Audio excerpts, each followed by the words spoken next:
Ketika banyak yang mengatakan mengapa tidak printing money pada saat ini, maka pemegang tampuk tertinggi urusan perduitan tidak goyang akan prinsipnya bahwa printing money menimbulkan inflasi. Lalu juniornya, mantan Menteri Keuangan, orang yang saya kagumi, menyatakan dukungan kepada MMT. Saya dalam hati mengatakan, sejak sebelum pemilihan menteri bulan Oktober tahun 2019, saya membuat video tentang Jokowi Got Talent yang menjaring para menteri. Dan saya menjagokan Pak Khatib Basri ini karena tahu apa yang akan terjadi tahun 2020 ke depan, walaupun tanpa corona pasti belangsak ekonominya. Di mana saya sejak 3 tahun yang lalu konstan mengatakan seorang yang modelnya jago bertahan atau defender tidak cocok menghadapi economic at war. Bahkan mengerti juga tidak tentang ekonomi dalam keadaan perang. Perang itu punya rumus. The best defense is good offense. Pak Khatib Basri masih muda,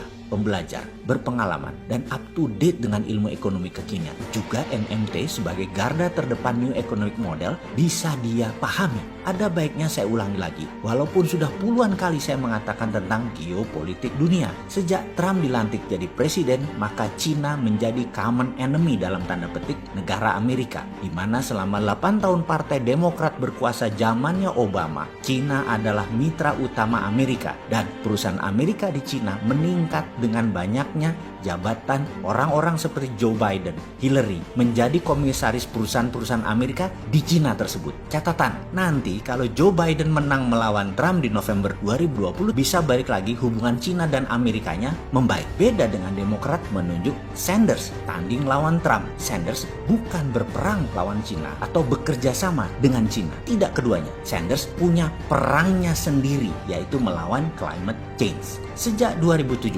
ketika Trump menjabat Januari, kurang dari 6 bulan setelah itu Amerika melakukan tarik dolar atau dolar go home, di mana tujuannya jelas, kendali dolar dan mulai tekan Cina. Kembali ke tanah air Indonesia, di mana sistem keuangan yang biasa mengikuti yang punya kekuatan dalam tanda petik, maka sulit Indonesia bisa berdaulat jika otak cara melihat safety valve atau katup pengaman dari ekonomi adalah dolar atau hutang. Dalam tanda kurung, dolar juga. Mau membangun, perlu dolar. Mau cetak rupiah, perlu dolar. Begitu nggak dapat dolar dari Fed atau World Bank, pakai instrumen investment banking swasta. Juga cari dolar. Buat global bond dengan tujuan pinjam dolar. Ini sulit Indonesia keluar dan berjaya kalau cara berpikirnya begitu. Quantitative easing. Kalau dengan MMT tidak perlu dolar. Pak Khatib Basri tahu banget hal ini. Sayang dia hanya pengamat dan penasehat sekarang. Coba kasih dia jabatan. Manuvernya pasti lincah.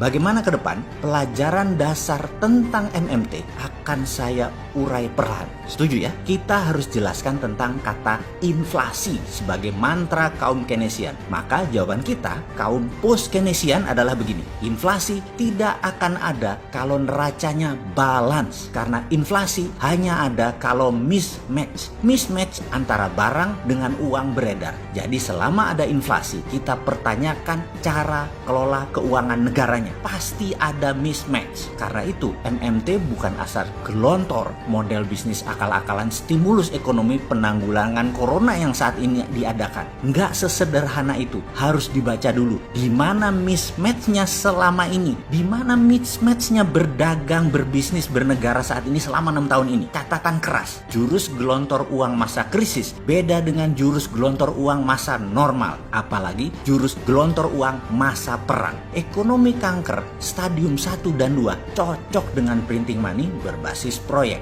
yaitu engine industri masih jalan sampai 60%. Kalau sudah seperti sekarang ekonomi sudah kanker stadium 3, mesin industri sudah turun hingga tinggal 30%. Untuk printing money-nya harus ditambah berbasis SWF, Sovereign Wealth Fund, berbasis stok cadangan deposit negara dan manufaktur industri independen. Tidak bisa lagi hanya berbasis proyek. Harus ditambahin. Sekarang pertanyaannya, apa itu industri independen? Industri yang tidak ada bahan importnya. Modal semua dalam bentuk rupiah dan barang dalam negeri. Itulah industri yang harus dibangun dulu. Digelontorkan pakai printing money berbasis SWF. Dipilah-pilah industrinya. Sekali lagi diingatkan, harus sektor produksi independen. Tidak boleh sektor trading atau perdagangan. Apalagi sektor jasa ala-ala les online gratisan di YouTube yang dibayar triliunan. Wah, itu mah tidak terampunkan gobloknya.